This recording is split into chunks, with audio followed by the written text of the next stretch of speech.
Okay, today I am here with my friend and neighbor, Lloyd Fillis. He's a super nice guy, love his family, his wife, Jennifer, got fantastic kids. And I am really grateful, Lloyd, that you would come and share your experience with grief. Could you introduce yourself? Yeah. So as Julie said, I'm one of her neighbors. We lived next to each other for about 18 years. And Julie's actually very instrumental in us actually buying the house 18 years ago. Otherwise, we might have kind of missed it. But she had saw us driving back and forth 3 or 4 times. And neighbors for about 18 years. My wife, Jennifer, and I, we've got 5 boys, 25 twins that are 22, 14 and 12. And then one of our twins is getting married tomorrow. And then the other one is graduating from college the following Friday. So lots of change and super fun things going on. So it's fun to be here today. Yeah, thank you again for Yeah. doing this. You're very The welcome. day before the wedding, so much going on. So, can you tell me about your mom? Yeah. Her name was Barbara, and she was a great mom. She, let's see, I don't know. There was 4 kids in my family for most of my life. And Mom and dad were just both very giving and very loving people. Definitely very traditional, very, I don't know, just strong parents, very involved in our lives, but also not like, helicopter, remote lawnmower, whatever the terminologies are. So we had, growing up in the 70s and 80s, we had a lot of free time and things out there, but we were always expected to be outside. She was a realtor for most of my life, and did, residential real estate type stuff. And then when the markets were bad, she would drive bus. So she had her CDL. And then if, to kind That's of so supplement interesting. things.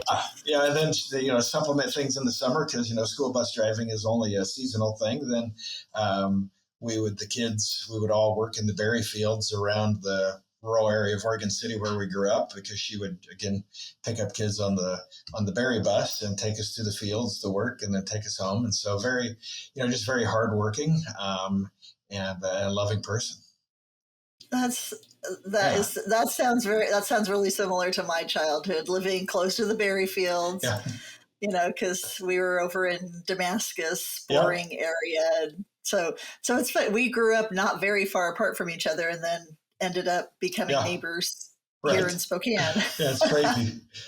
Yeah. It took 400 miles to be able to meet each other when we grew up, probably 20 minutes from each other. That's true. That's true. So she sounds like just a regular good mom. Yeah. No, she was great. Not perfect, but I don't know any parents that are, but she was great. So did she, was faith or church a part of your childhood? Was that something that your parents? Yeah, basically, I always joke, that basically was, could have been born on the front pew of church, and so, it was faith and being a follower of Christ, and growing up really in the church was it really means that, growing up in the church. It was, we were in church on Sunday morning for Sunday school, and then for the service following, and then we'd go home and eat lunch and probably take a nap, but we'd be right back at church Sunday night at 7:00, and then Wednesday nights for youth group or Rangers or different things like that. And so the church was always, and our faith was always very, it was the center of everything that we did as a family. Yeah, I can relate to that. Very, very similar upbringing. So, because I want to touch on that, and I want to know if your experience was similar to mine about how important that faith component was when I lost my husband. Yeah, having that community around me was so vital. Besides my beliefs and my faith, helped a lot. So, Yeah, we can get So into details for sure, but yeah, the short answer is yes, very much important. right, Yeah, right, and it's not something that everybody grows up with anymore. So sometimes people don't realize what a huge help that is when you're grieving, yeah, to have a no, for faith sure. community around you. Yep. So how long ago did your mom pass away? So it was 12 years ago this last March. So it was March Wow. 15th of 2012. And Wow. yeah, so at times it seems like it's forever ago, and at times it seems like it was, still just yesterday. Right. Yeah. And how did that affect you right away, after she passed away? How did you handle that? Uh, yeah. So it was complicated, right? It was, as it always is, but it was even more so. Um, Jennifer's grandfather had cancer and was, effectively, he was a Vietnam era Marine and was dealing with what we believe and have later found out was kind of Agent Orange type of medical issues. He was declining very fast, and so she went down to back to Oregon to see him. Um, and then he passed away, and they were getting the funeral ready for him when my mom kind of took a turn. She had been battling with lung cancer for about 10 years, or for about 2 years, and it had been kind of in remission, and then it kind of came back with a vengeance. And so the boys and I had came down on a Friday for my grandfather in-laws memorial that Saturday when mom kind of took a turn for the worse. And it was less than a week later that she was gone as well. Oh my gosh. So that was really sudden for you, even though she'd been sick. Yeah. You Well, know, and then just with the grandfather-in-law passing away, and then but because of that, we were there when she was still coherent and vital. And I mean, if it had been any other type of scenario, we wouldn't have necessarily got there in time to be able to be with her kind of 2 or 3 days where she was still, coherent. right. Did that feel like a blessing? Yeah, looking back, at the time it didn't. At the time it was very stressful and very, um, uh, emotional and very just confusing. But yeah, but looking back, it was like, you know, again, kind of all things happen for a reason, and yeah, so definitely a blessing looking back. I'm sorry, and I didn't mean to imply that it was a blessing that she was. No, yeah, no, I get Yeah, what your question. Yeah, no, and it's words, right? But no, I it know. was, yeah, We can use this as an example of a dumb thing to say. yeah. No, I don't think so because I do. I mean, it was right. I mean, otherwise we wouldn't have known when to come down. Being 6-hour drive away, and at that point in time we only had 3 kids, but it was still difficult to be able to get them out of school and wrangle them and get them there, and that 2 or 3 days of delay. Um, would have been lost with regards to being around her last, 2 or 3 days to where she wasn't just kind of the shell of who she was. Right, right. Yeah. I'm so sorry you and your family went through that. That's really tough Yeah. to have those two losses right back to back like that. Yeah. So how did you how did you process that experience? What was your grief like then, and how does that compare to now? Yeah. Yeah. The processing then was weird. And I say weird a lot. Ironic, different. I don't know what word to throw in It's there a other weird than weird. It experience. I is. think Yeah. weird is a good word Yeah. because it is weird. Yeah. It, so again, technically I'm the youngest of five, four biological kids. My freshman year of high school had a good friend that was a foster kid in a group home that Uh-huh. the pastors of our church The church had a parsonage, and it had a large basement, so they converted it into a group home for foster boys. Oh, And one of the foster boys, when they left the church and went somewhere else, the group home was going to disband. And so one of these guys and I had become really good friends. My brother and I had become really good friends with him, and really kind of viewed him as he was, as a brother, even though he wasn't. right. So he was going to go back into the system, and whatever you are at freshman year, 14 years old, going back into the So system, it was going to young. be very difficult. And so I told my folks, and this is kind of another indicator of kind of who she was, and who my parents, my dad's still alive, and so who they were and are. It's like, hey, we can't let AJ go back into the system. So he moved in with us, and then was with us for the next 6 years. So, I would joke around the fact that he's not a blood brother, but we'd gotten in plenty of fights, as there's plenty of blood between football and fights and stuff like that, that we weren't our blood brothers. But there was five of us. And and I being the youngest, even my foster brother was a month older than me. Um, Okay. and and he had since moved to North Carolina with the military and his spouse. But it was very much looked to me, even though I was the youngest, to kind of take care of the business. Oh, So are you yeah, serious? I mean, dad was like just beside himself. And Oh, mom kind of always took care of everything, right? And we always joke that he would he would tell him, mom would tell him what to do, and he would do it. And it was just kind of the way it was, and it worked for them. And so therefore, dad didn't like. I mean, and he was, the love of his life, just shy of 50 years of marriage. wow. Um, and so he was like in no shape to be doing anything. And my sister and my brothers, actually, one of my brothers lives in Utah, just north of Salt Lake. And he just, quote unquote, happened to be in town for some meetings with Les Schwab when her health turned as well. And so, Wow. yeah. Wow. But he's like, after after it was very apparent that she was going to pass, he's like, I've got to get back to Utah. There's no reason to sit around on death watch, which is really what it was, or it felt like. But he's Right. just, yeah, he's just very, I don't know. We all deal with emotion in a different way. His is to Right. separate, Yeah. yeah. So, Yeah, and I get it that. was uncomfortable for Yeah, him to yeah. watch his mother go through that.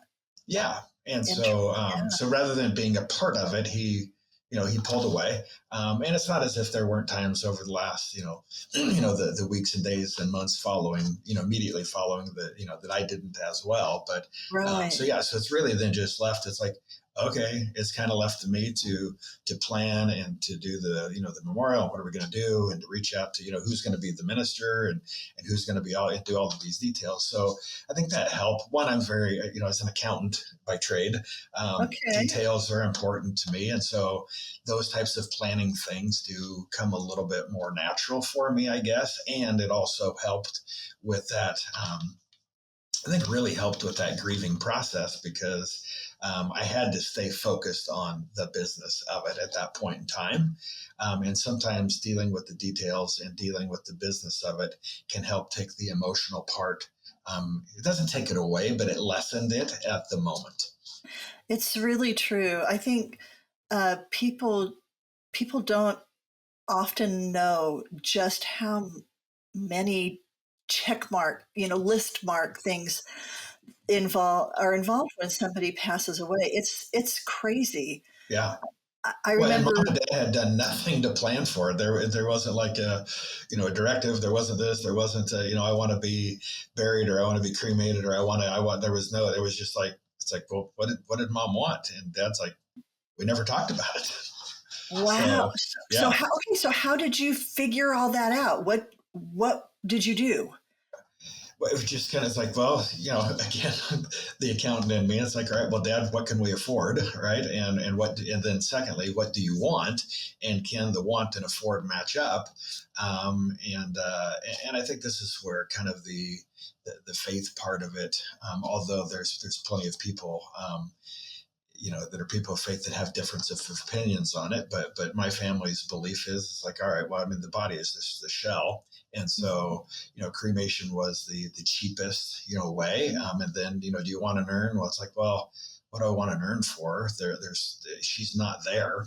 Right. So really it's, no. So literally it was, it was the decision that we kind of all made. My sister, my brother that stayed, our spouses, and my dad, that's, mom would be okay with that. And that's where we go. And we'll take the ashes and we'll sprinkle them somewhere later. So we don't need a really nice, expensive urn type of a thing to keep her around. Because again, it's not her. Right. So that part is actually, relatively easy, other than I've never like talked with my dad about his finances, and other than it's like what and what can you afford and stuff like that, and what do you want, and it was really kind of simple, which I think in a lot of instances may not be. I've got friends that that have that are people of faith that believe that, if you cremate the body, then the body and the spirit can't be rejoined later in the afterlife and in heaven. And I'm like, okay, Right. I'm not going to argue with them, because I don't think it's one of those things that, I guess it's kind of one of those open-handed belief type of a things, as opposed to things that I hold tightly to. Sure. And I've always just kind of believed that, if there's folks that have been dead for, thousands of years, that they're effectively dust at this point in Right. time. What's the Exactly. difference? And Right. it's not something I'm going to argue with somebody about with regards to, it's not one of those Especially at important that, issues. exactly. And Yeah. especially when somebody's experiencing, the Oh yeah. hardest thing they've experienced, that's not a Right. good time to be No, talking doctrinal no, points, it's right? not. Right. Yeah, It, it's exactly. really inappropriate. Yeah, highly. Yeah. So, Right. but it has been interesting conversations after the fact, and just, and it's like, all right, I mean, I think there's things that we just kind of believe, even though they aren't necessarily, doctrinal or written in scripture. And they're just things that they're traditions, I guess, that we've come to think and believe, and they're still important. Um, Right. but but yeah, so that was one of those. So that was an interesting one, and then just kind of the details of even like the when, right? We at that point in time, we'd been out of school for almost a week, down in Oregon for, I think, going on 9 or 10 days. Jennifer had been gone for almost 2 weeks helping her mom and her grandma. And so it was very much like, okay, we don't want to rush this, but it's like also, she passed away on I think it was a Thursday morning early. We could wait, 10 days and do a memorial, the following weekend, or we could kind of, rush and put it together for that Saturday. And then we could all, head back to Washington and start trying to, get life back to, normal, or whatever that is exactly Yeah. after all of Yeah. that. Yeah. Yeah. So there was a feeling of a little bit of a rush, and a feeling of, it's, again, we're the only ones that have really moved away. And so loading up at that point in time, they were, 12 years ago, the boys would have been 10 and 12 years old. And to bring them back, have all of that, trying to get things, back in school. And then just knowing that you're also going to turn right back around and drive back to, the 6 hour, 12-hour round trip on the following Friday, really would have left things unsettled for longer. Yeah. And yeah, so there was just a lot of just details and work, boom, boom, boom, boom, boom, to be able to get things done. People to invite, how do you get the word out? All those types of things. What pictures do you put into a PowerPoint type of a thing? So here's a question. Yeah, So because your mom and dad hadn't talked about it and didn't have things written out, which I mean, they probably still would have thought of themselves as fairly young. oh They yeah, obviously mom didn't was think only, yeah, she was 69, right? I mean, and yeah, at yeah. the time, it seemed like, yeah, okay, that's, I used to think 69 was just like ancient, right? And I mean, now at almost 53, I'm like, yeah, that's not Yeah, old at yeah, all. no, no, no, it's not. So, So yeah, so has it was a so good long life, but not long enough. exactly, Yeah. exactly. So did that change? Did you and Jennifer have a discussion then and say, okay, maybe we should figure out what. Yes and no. This is where the kind of the I don't know, my dark sense of humor at times comes out, and I think it would be really cool, and it just can't happen. But the joke has been now for 12 years is that I want more of a Viking funeral where they put me out on the ship and then launch and burn it up. Yes, yeah. So, and I told her I'm going to put it in my will to where she has to do it. And the boys are all just weird enough that they all think that would be great. Yeah, I can see your boys thinking that'd be awesome. And I don't think legally it could ever even really happen, but it's a fun thing to tell her that it's going to be in my will, even though it's not. But the point is, you have a will. Yeah, I mean, and having, yeah, I don't know. It's having kids. It's important to have that, and that's one of those things. Nobody wants to talk about life insurance. Nobody wants to talk about wills. Nobody wants to spend money on that type of stuff. And yet, if you don't have some sort of a plan, then yeah, it can be really hard for for the kids, or it can be really hard for those that are left behind. To how do they deal with that? So yeah, that was something even before all of this. That was something that was important for I mean, mom and dad didn't have a will, didn't have life insurance. I mean, and at 70 years old, not much fully a need for it for them. Right. And a will would have been nice, or at least just something handwritten. This is what I want. Right. And they didn't, and it worked. So right. Yeah. Right. Yeah. They don't. Yeah. They were very simple.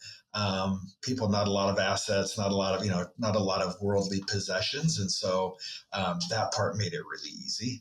And for other folks, that can tear a family apart if you don't have that stuff. So it's important, if there are assets, to have that type of stuff in place, so it doesn't tear a family apart at the worst of times, to make it even more worse. Absolutely. I think you're so right. And as an accountant, you've probably seen that play out. Oh yeah, and it's sad because it makes a bad situation worse. And people that love each other, it's money. Money and assets and wealth can be fabulous, and they can be devastating. And having a plan written out doesn't always solve that. And it can help. Right.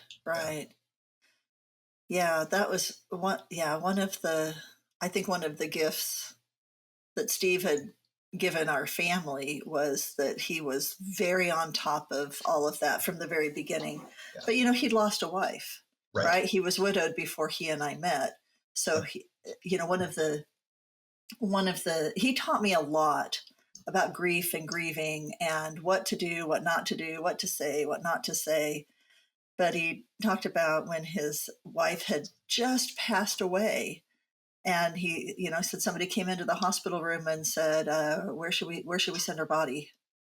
And he was shocked, and he was even a physician at that hospital. Right. And, 10 minutes later, he's having to deal with, what do you mean? Can you give me a minute here? Right. And they really can't. They maybe really one can't. Or two, but yeah, there's a business that has to go on. Yeah. With that part of it. Yeah.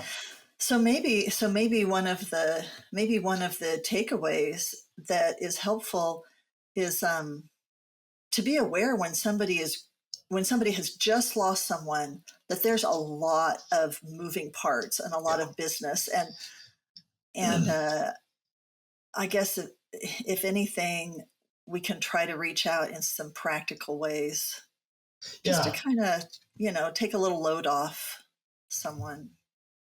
Yeah, and sometimes just those little things can also put a load on them, because they don't, my brother and sister, they just didn't know what to do.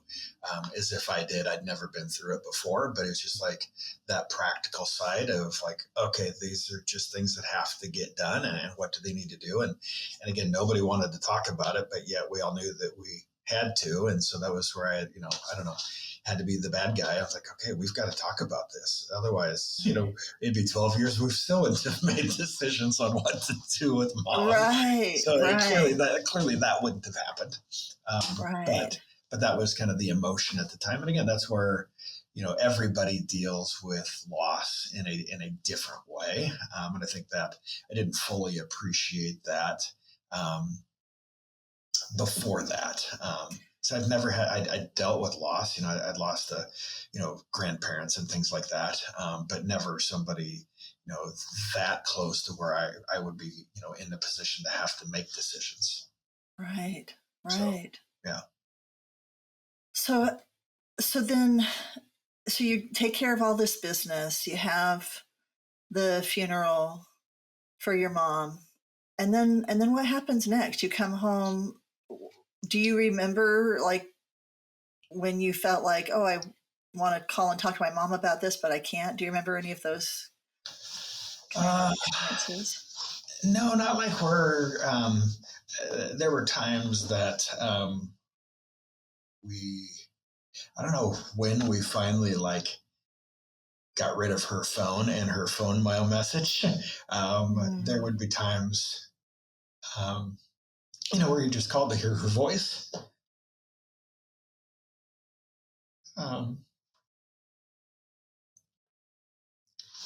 Yeah, I think that was probably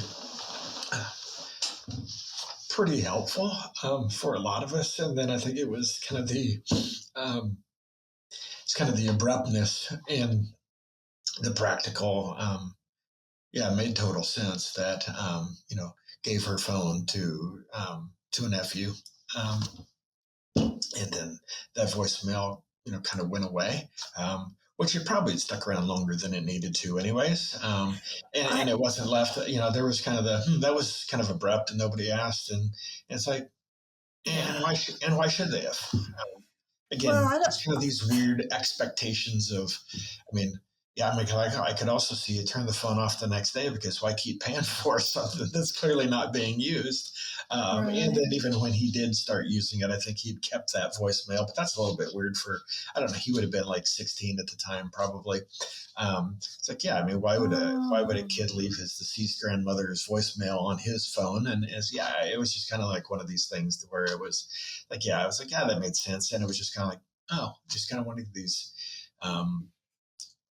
check boxes of things going away and things being, I don't know, the natural way. It's like, it makes sense. But yet it still changed. It's still like, okay, she's No, not. I totally get what you're saying.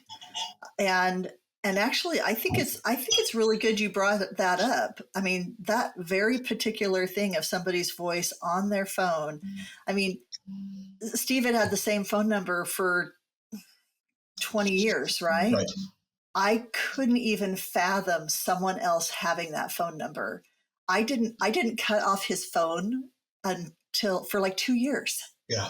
Because I thought, right. no, that's his number. No one can ever. It's like I want like retiring the jersey, right? Right. No one can ever have this phone number again because.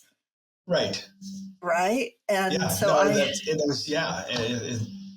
I don't know. It's not practical, but emotions don't need to be practical. I mean, in fact, most of the time they're probably not.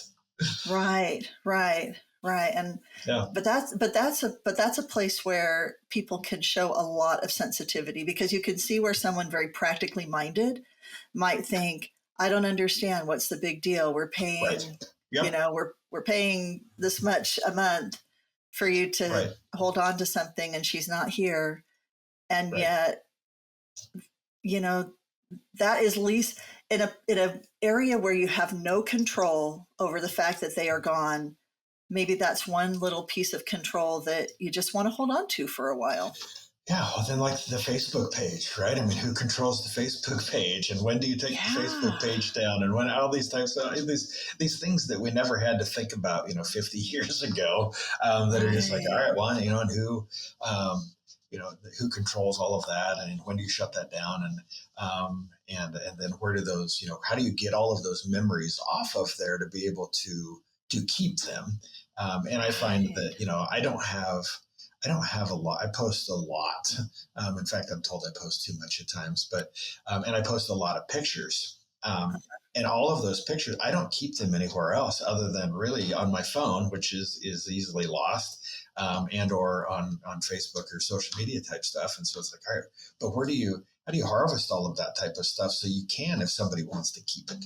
And I think there's ways to do that. I just never really think about it because, like, oh yeah, no, I'll scroll back. I think, yeah, that was like 2013, and I can scroll back and find it. Right. Well, and Jennifer probably knows your phone code, right? Oh yeah. Right.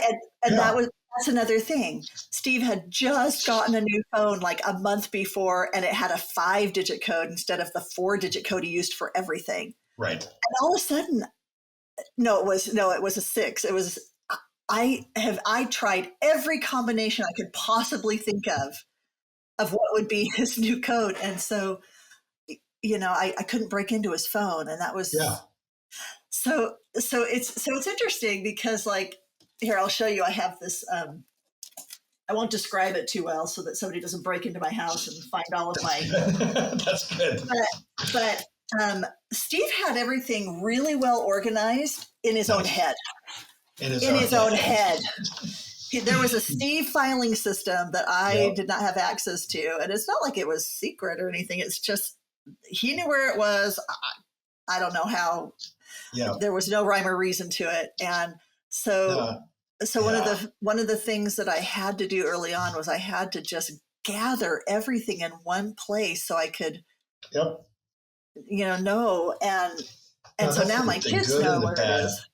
Yeah, and that's, which is great, because the good and the bad is everything, or our world being so digital, we can access it from, anywhere, but others might not be able to, which is great from a security standpoint, but not if you're gone and somebody needs to find it and get into it, and it's like, okay, how do we get there? It's just potentially lost. Exactly. Or you can probably find some, junior high boy or girl that could, find a way to hack into it, though. So you would think so, but even that, like, I found that that as I was dealing with these checklist items, every time there was more than one step, it added to my grief. Right. I was already grieving. I was grieving and trying to, figure out how to get the life insurance payout. And specifically with the life insurance company, they made me actually jump through a few extra hoops where, to me, it felt like, here's my number. We've paid all of our premiums. That should be the end of it. Here's the death certificate, right? But instead it was phone calls and letters and, okay, now we need you to do this.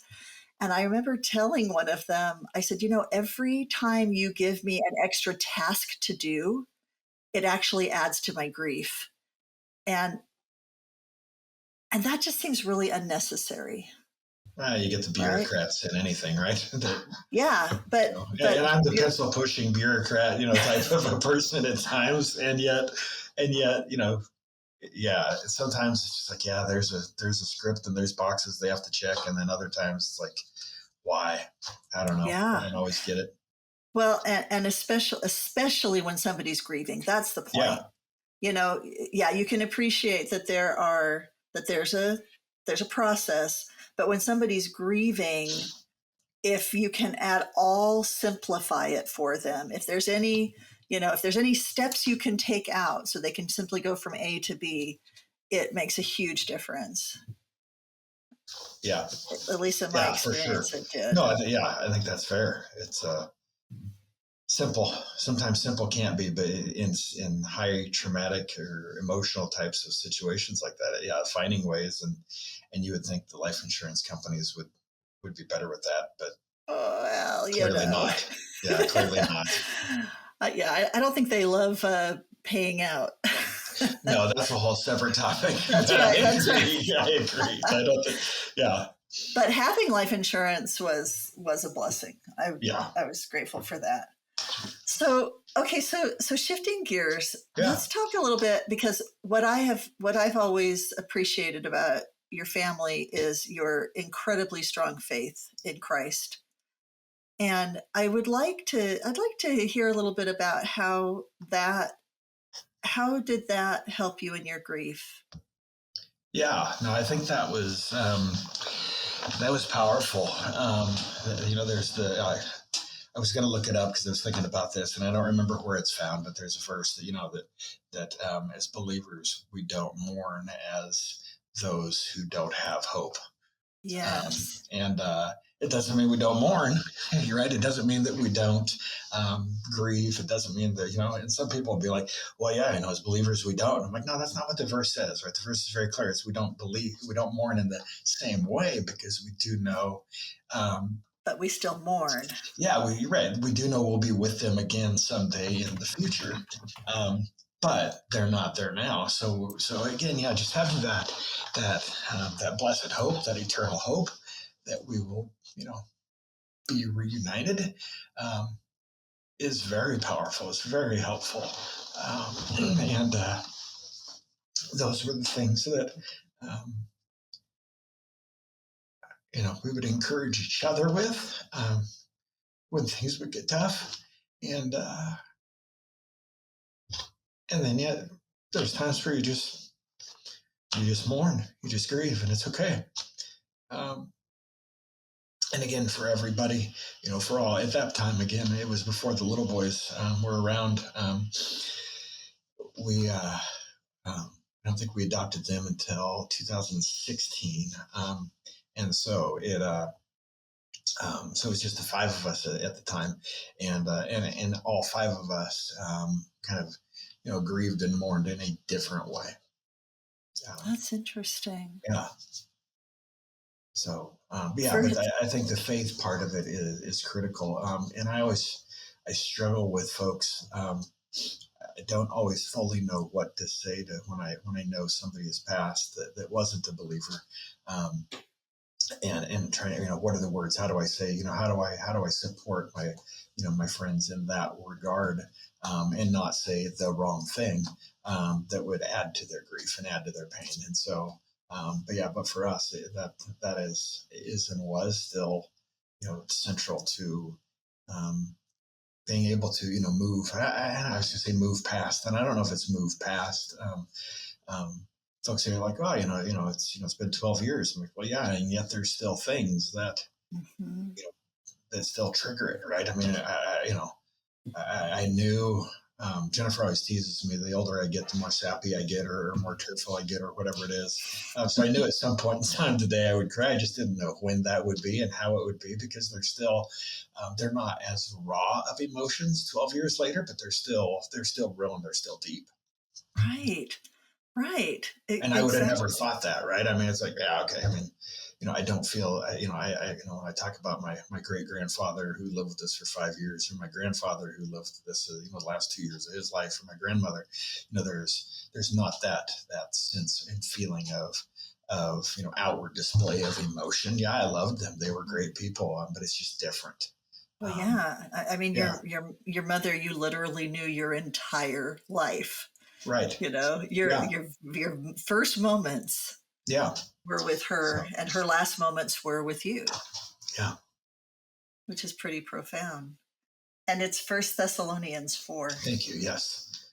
Brothers and sisters, we do not want you to be uninformed about those who sleep in death, so that you do not grieve like the rest of mankind who have no hope.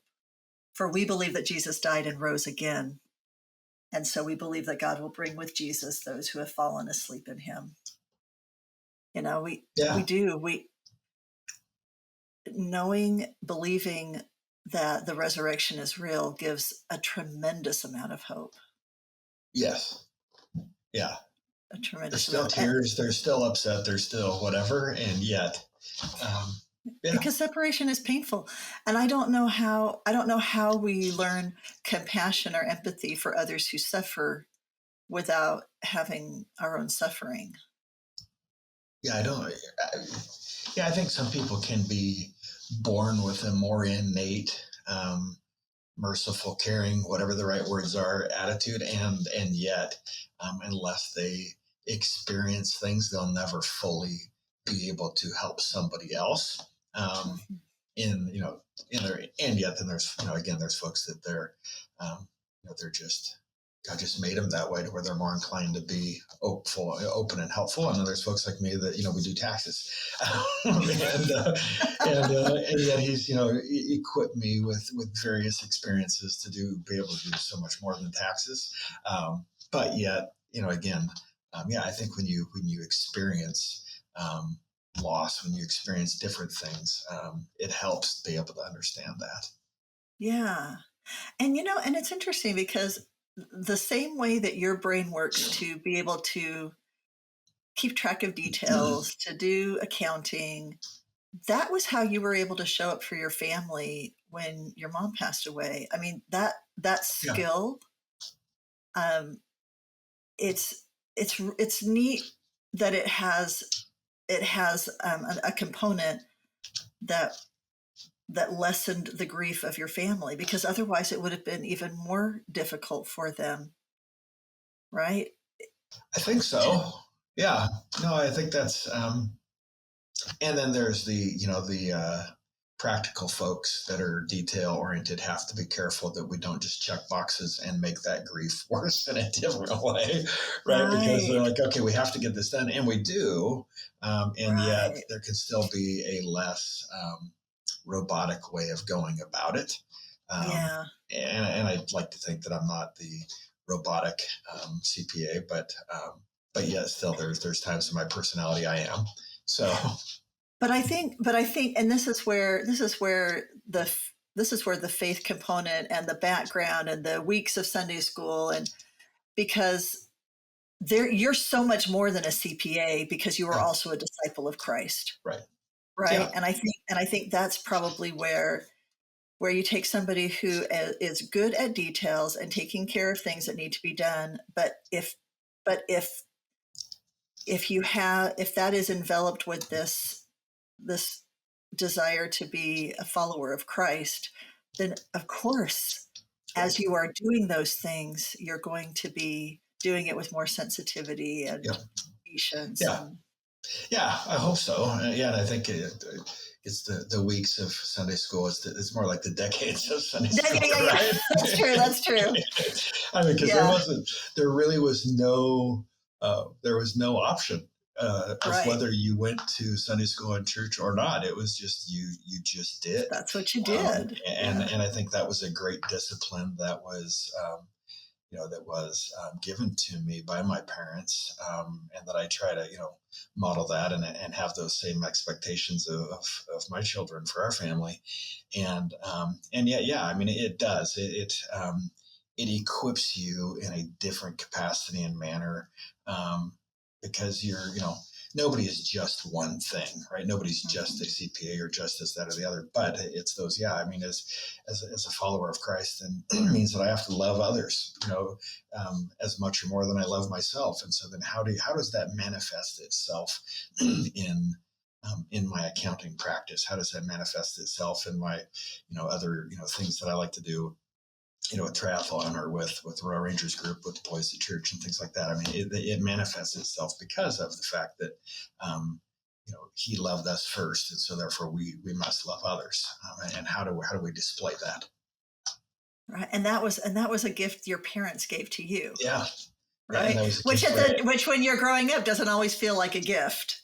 It's for like, when you really want to sleep, right? When you really want to sleep in on a Sunday morning, or there's something that you're going to miss because at some point in time, it's that you realize that those things really aren't important, and when you're a teenager, they're like life and death, even though they're not. Right. But and I think I see that with my own children, and the irony is not lost on me. I can remember the A-Team, the TV show that came out in the 80s. I mean, that was my favorite. And it was like on Tuesday nights, which was great. And then we could talk about it on Wednesday at school. And then they shifted it to Wednesday night when we youth group. yeah, I could not watch the A team anymore. And so it was like I'm left on Thursdays with no ability to have conversations about the A team with my friends, right? Right, and I there's mean, no streaming, right? It's no, there were no reruns. There was no syndication. There was no streaming. There was no, I mean, all the stuff that we take for granted now. It was like yeah. that was. I don't want to say it was traumatic, but it was difficult. I mean, that was like, wow, and it was the fear of missing out type of weirdness that we have now, and Or being just that managing. weird kid who went to church instead of watching the A Well, team. there was definitely that, and it's not that my friends all knew I went to church, but they did not understand. Well, why do you go to church? When I would have the conversation, you go, wait a minute, you go to Sunday school for an hour, and then you go to church for an hour and a half or 2 hours, and then you go back on Sunday night for 2 hours, and you go on Wednesday. I mean, they're like, even most of my friends went to church in some way, shape, or form, but it was like Sunday only. So it was like, no, but this was like, I mean, this was life. I mean, Yeah, it wasn't just something that you added on Sundays. It fully enveloped all of our life. And so right. therefore and I think and church can become an imbalance too, to where it can become a detriment to a family, depending, detriment probably isn't the right word, but to where it can No, but cause imbalance. division, Yeah, imbalance, right? When it's not in yeah, its proper balance, it also can be a problem because, again, going to church and a relationship with Jesus are two totally different things. right, But they're uniquely tied together very importantly too. And right. so, yeah, so that was, it was just kind of, expected that way. But I think because of that, that's where, again, it's fully part of my life, not just something that's there on Sunday. I try to make sure that it's there 7 days a week, 24 hours a day, and how I go about my life, and how I help others, with whatever it may be. Um, And yeah, how it's and but how that did part you was how important. I thank you for sharing that. I appreciate that because I can understand that experience, and Yeah, I have a wonderful friend who's Catholic, and she spoke about after she lost her husband, just that lifetime of ritual was so key for her, to work through her grief because for a time she was mourning him, yeah, and just the fact that she had always gone and uh, was made a huge difference when she needed that faith to really support her. She had it yep, because it was something that she had been so habitual for her, yeah, right? yeah, So yeah, so I can. yeah. And even with that, the music, right? I listen to all sorts of music. Stuff that's not probably necessarily edifying to your mind, and yet I just love it. And then whether it be scream or rap or classical or church music or whatever. But I did find it was, and I find this still, that when I'm going through difficult times, when I'm, in this instance, when I was grieving, and when I need to quiet my mind and be able to um, hear the leading of the Holy Spirit, to be able to, help me figure out what to do. I do very much go back to more like, worship music, whether it be modern or older stuff, if it's recorded or whatever. And so I find that I've got to tune out those other things that are truly just noise, as much as I love them. And really, there is a spirit that comes the, um, with the sacred music, as opposed to the secular music. And secular music can have great words and great depth and great meaning as well, but Yeah, yeah, there's super something, fun. yeah, Yeah, and there's something, there's a different feeling that comes with the other. And so I found I still find during those times that I have to tune out the noise, to help me process those types of things, or even to just help me think, but through difficult times. And I know that it's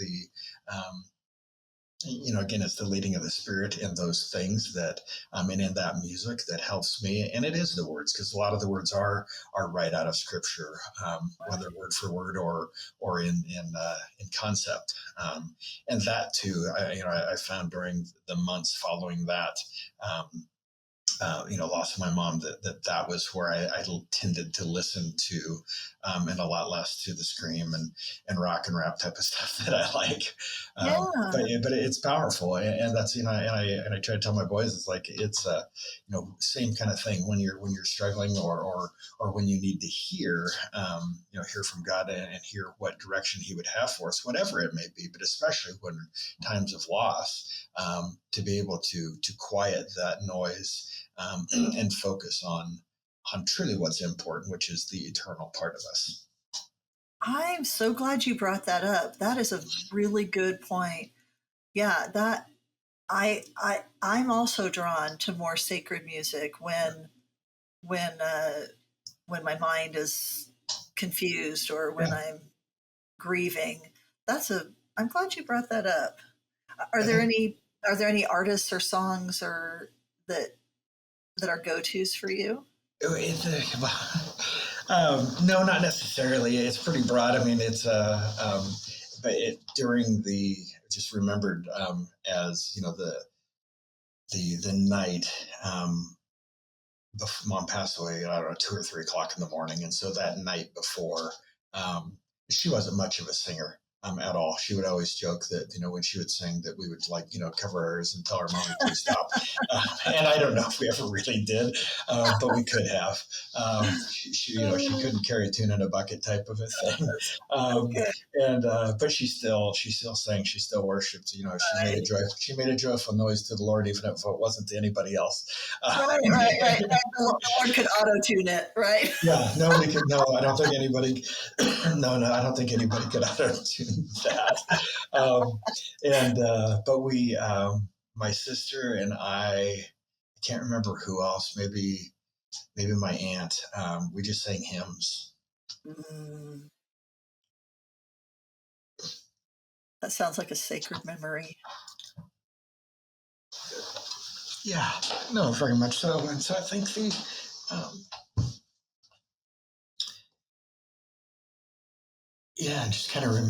just kind of remember this. Uh, the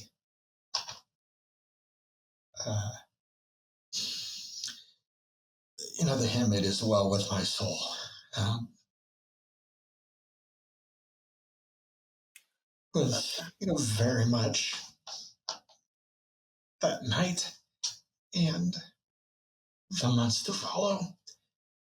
And even still, when we sing that song or hear that song, my mind goes back to that night.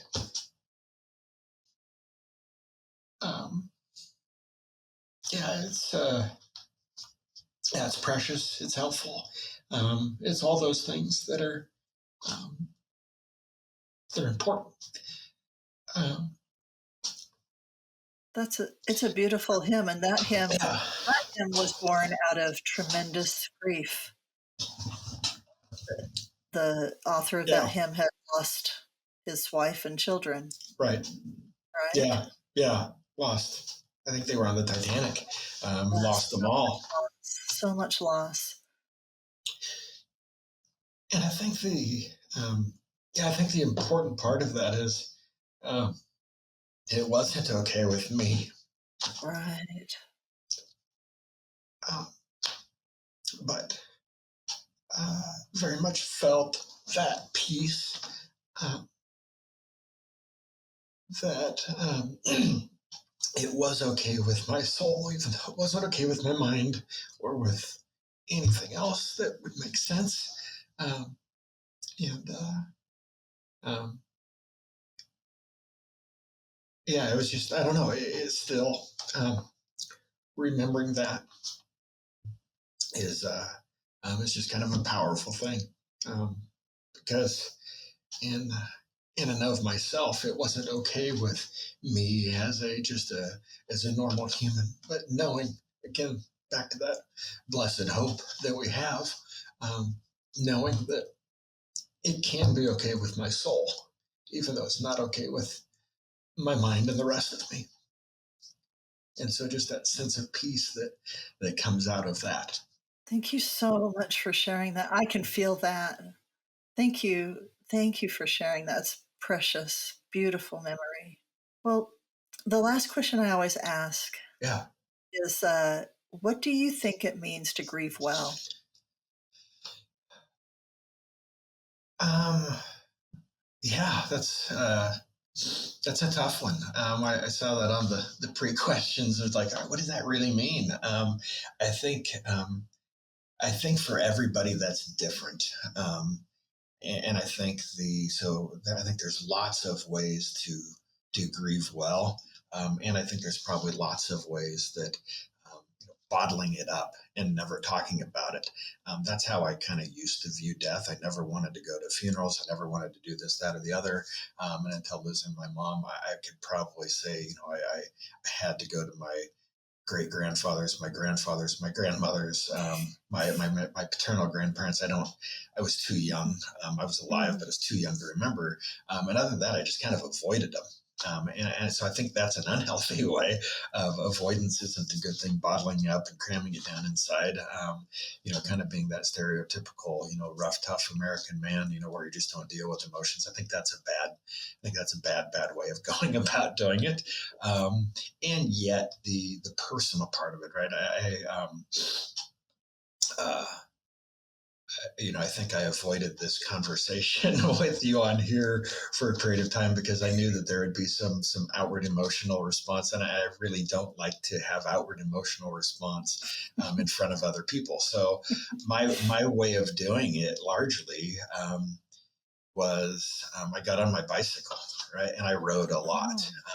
So that was the year we were taking a group of 35 boys to what we call our National Road Ranger Camporama, which is back in southern Missouri every 4 years. And we had a large crew of guys that we wanted to take. And it's about $1,000 a person to be able to get the flights and the fuel and the transportation and the camp and all those types of things. And so out of that was kind of birthed all right, I'm going to ride my bike across the state. So I had set a goal. I was going to ride from Seattle to Spokane over 3 days, so 300 miles in 3 days, to raise money to send these kids to be able to go to camp. And so I think there was a little bit of avoidance. There was a little bit of, and yet it was on those, 5 and 6 and 7 hour long bike rides, training and getting ready for it, that a lot of this stuff was able to be processed. I remember I don't really sing on my bike a whole lot, and there's two distinct times that I remember, singing, worshiping, thinking of mom or whatever. When I was on my bike, and that was when I was training for that, and I think through that,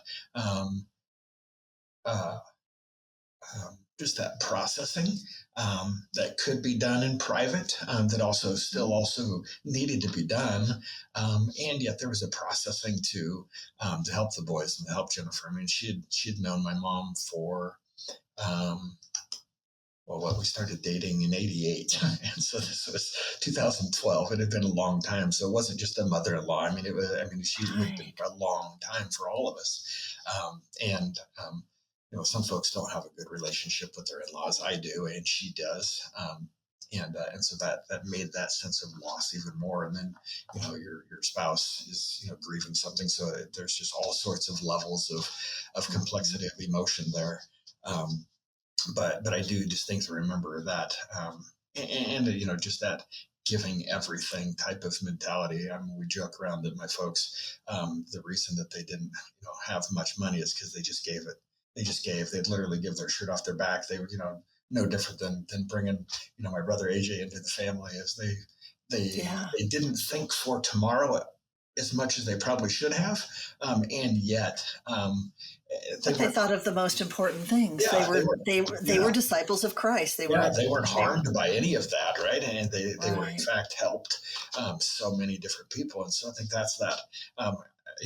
I don't think it wasn't a conscious, oh, I'm going to do this because my mom and dad raised me this way. It was just kind of ingrained in who I was that, I'm going to spend, literally hundreds of hours. And I love riding bikes. So that it's not like a huge sacrifice, and yet it still was. Right. But just that being able to, um, again, be upset at God for the fact that he took my mom at 69 years old. Right. Um, and just kind of work through those types of things because, like, yeah, I mean, again, why do good things, why do bad things happen to good people? Um, Right. and, uh, and processing all of that, which is ironic that, ironic, uh, um, on a schedule to read the Bible through in a year. And this week is Job, right? Oh, wow. It's like, and I'm sitting It's there good this morning. timing. It's great timing. And I'm sitting there this morning reading, and I'm like, it hadn't like hit me until today, knowing that we had this time scheduled. That, like, yeah, again, the whole book is why do good things happen to bad people, and bad things happen to good people, and and all that. And I was like, I was just kind of like, that's funny. I mean, God definitely has a sense of humor with regards to, and just kind of that whole, but that was part of the processing of that. She died of lung cancer. She never smoked a day in her life. It's like, how does that? I mean, Yeah. again, Yeah. how does that happen? Well, I mean, a Right. medical person could explain it to us probably, and but yeah, it was just kind of like these weird things of, I believe um, in divine healing that God can and does heal us, um, Yeah. and yet Yeah. And and yet yet not in her kind of why didn't he? circumstance. Right. Right. Um, and Yeah, all those types of things that you just kind of wrestle with our that a lot of times we just I take for granted at times that God can heal somebody, and yet, then it's like, well, is your faith strong enough? Well, does it really rely upon me, or not? And all Right. these things that just run through your head, those are all things that spend hours and hours and hours being able to like just process, and then sometimes I'd come back and Jennifer and I or the boys would discuss them, and sometimes it was just things that were that I felt were just for me, and that I had to work through. Right. So I think grieving well is again is different for everybody, but you've got to do it. Some people have to have another person. Some people can just kind of process it through on their own. I think maybe, and I think maybe sometimes stuff like this, even 12 years later, there's just little steps there, because the emotions and things that I have are largely subsided, Hmm. largely because I don't talk about it like at this level regularly, but I think that there's still a help and a benefit of that, and I think I've got a friend that lost her daughter, and I can't imagine, nor do I want to imagine losing a kid. Right? It's not the natural order of things, and it has got to be just gut wrenchingly different. And people tell her, well, she's been gone for a couple of years. You need to move on. Like, Oh, wow. yeah, that's not the way to Wow. help them. Um, No. and getting stuck there is also not either. So Right. where is that? But I think being able to, talk to God about it. I think the ability to be able to talk to yourself about it. I think the ability to be able to talk to a spouse or a pastor or something like that. I think all of those things are important. And there's not like a check boxes that you have to do. And there's not an order of 1 through 10 that you have to do them in. But I think there is a number of things that you need to do. Even if you don't want to, right? It's the life insurance and will thing. Nobody wants to talk about that stuff, and I think Right. there's a right place and a time for different steps, and I think Right. everybody's steps are different. Um, yeah, I'm glad you brought up. I'm glad you brought up the biking because I think you're right that grieving well will look different for everyone, but it is possible to grieve well, and I love that that physical exercise component was something that helped you to work through your grief. Yeah, and That's a good reminder. I didn't view it as that, right? I think knowing now the benefit that was there when the time comes to go through, loss again. It's not like it'll be a program where, hey, I've got to go ride my bike.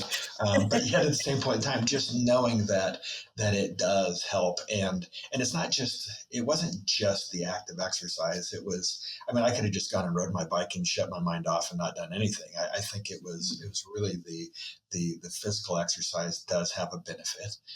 And the prayer time on the bike, obviously with my eyes open. My boys were always like, "Well, why, you keep your eyes open when you pray, so why can't I?" I'm like, well, because you get distracted. I mean, if I'm praying on my bike or driving my car, I mean, I close my eyes, I'm going to die, right? So we don't want that. Yeah. Yeah. So, but I think there was those times of prayer, and there was those times of worship, and there was those times of remembrance, all behind the handlebars of a bicycle. That's, I think, probably more important even than the physical exercise piece of it, which I think again is beneficial. Right. But the point is that it was intentional. Yeah. You were out there intentionally dealing with the thoughts and emotions. And I didn't start off that way, right? There would just be things where emotions would just kind of, or thoughts or whatever would come on me as I was writing. And I'd be like, oh, that's what we're doing today. Right. And it wasn't like, hey, I'm going to go get on my bike so I can go, pray and process. Right. There was never, I can't remember a time where I like intentionally got on my bike just to go and have that processing part. And yet now in retrospect, there'll be times that I do, and times that, when I'm on my bike that I like, okay, because there's really nobody else around. Right. Well, thank you so much for everything you shared. I really enjoyed getting a little snapshot of your mom. I wish I could have known her. She sounds like an amazing lady. She was great. Yeah, for sure. Well, thank you. Yeah, thank you.